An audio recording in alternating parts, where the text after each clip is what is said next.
Picture a narrow highland pass where the hills squeeze tight, the road pinches down to a thread, and every step forward feels like walking into a funnel. It's late July, 1689. Scotland is raw from political shock. A king has been pushed out, a new regime has been installed, and loyalties are snapping into place like ice on a lock.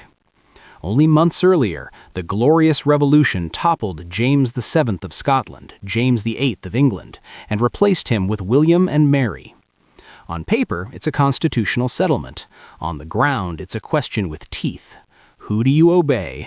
Who do you trust? And who gets to decide what legitimate even means? In the lowlands and the corridors of power, the new government scrambles to secure control. In the Highlands, old bonds and old grievances stir, and the Jacobite cause finds its first real army.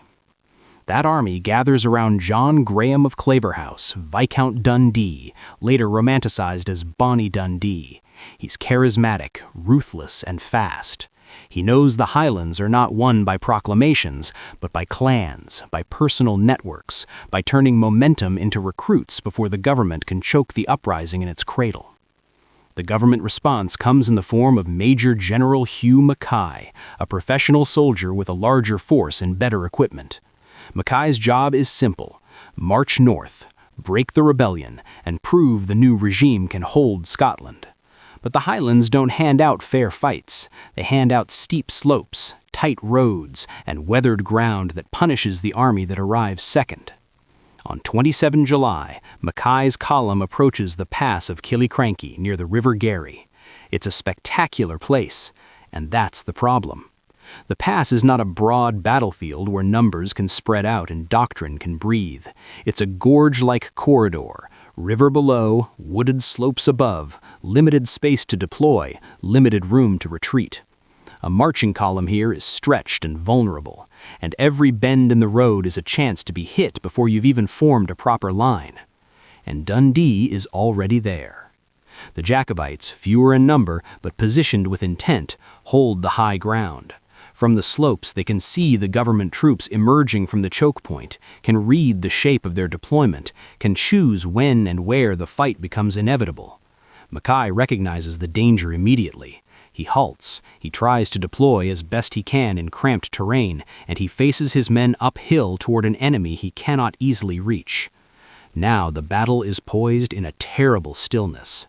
Government soldiers sweating on uneven ground, staring up at shadowed figures above them.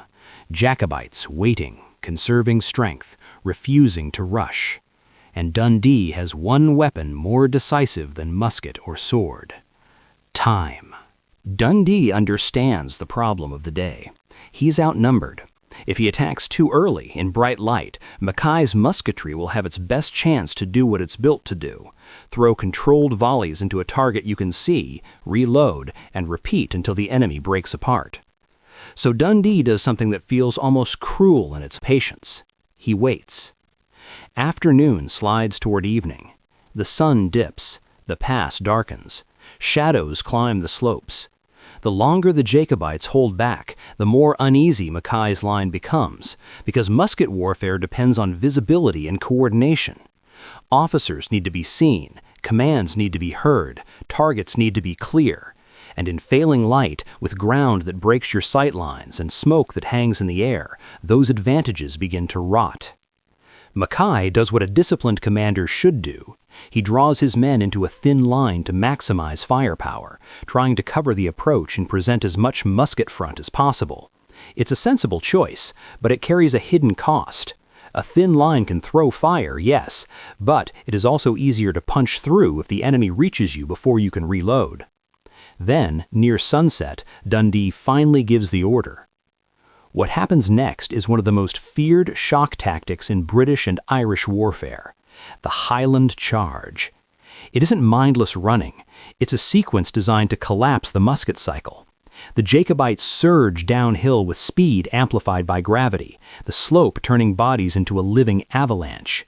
At close range, they fire a single volley, one ripping sheet of sound and smoke meant to stagger the line, to create gaps, to steal breath and confidence. And then, the guns stop mattering. Muskets are dropped or slung. Men switch to broadsword and targe, to axe, to dirk.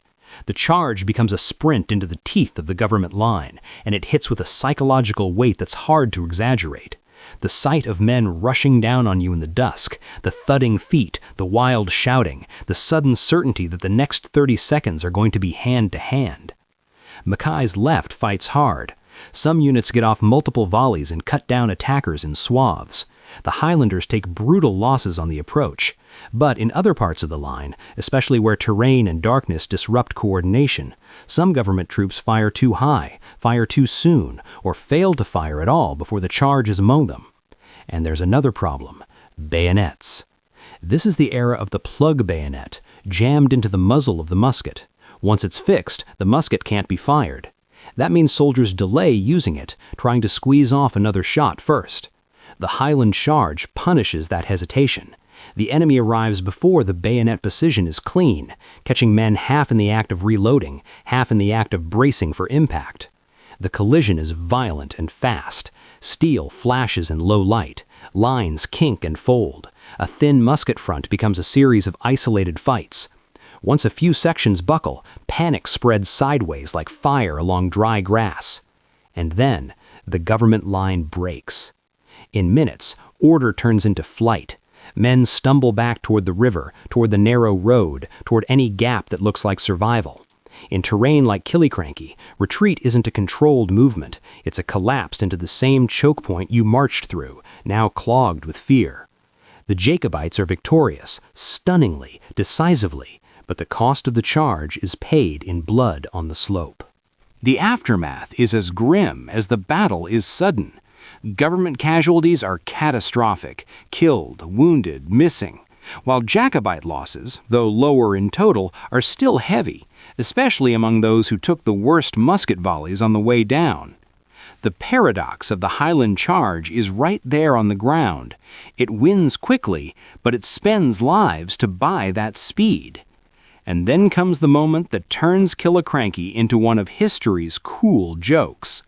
Dundee, Bonnie Dundee himself, is mortally wounded during the action. The man holding the Rising together, the commander with the charisma to recruit and the authority to coordinate clans, is gone. The Jacobites have won the battle and lost the engine that might have turned victory into a campaign. Because a battle is not a rebellion.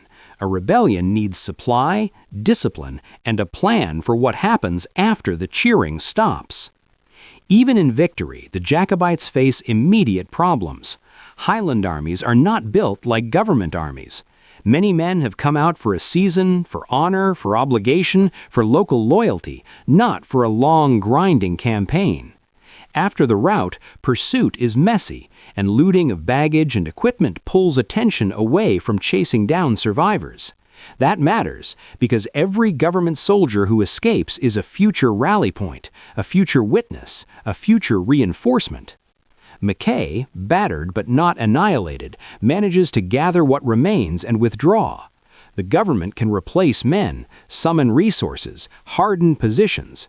The Jacobites without Dundee struggle to impose unity across different clan interests. Command passes to figures who may be competent, but they don't carry the same political weight. And without a decisive follow-up, without seizing a fortress, a port, a major town, the victory at Killiecrankie becomes a dramatic headline without a strategic payoff.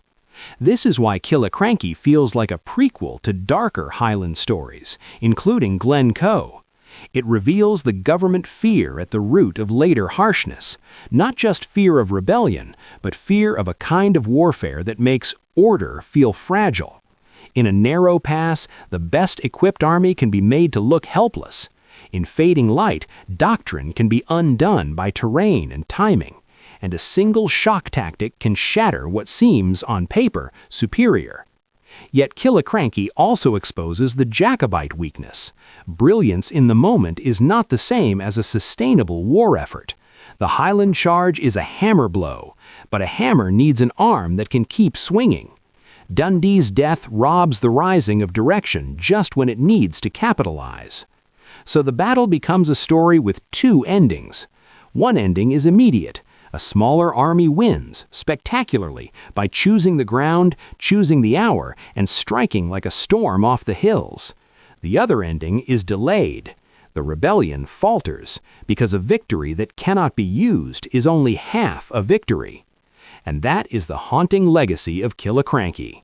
It's the sound of feet on a slope at sunset, the flash of steel in smoke, the sudden cracking of a line that believed it was safe behind muskets.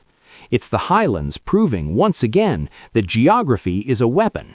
And it's the reminder that history's most dramatic wins can still be the first step toward defeat if the man who made them possible doesn't live long enough to tell the next chapter.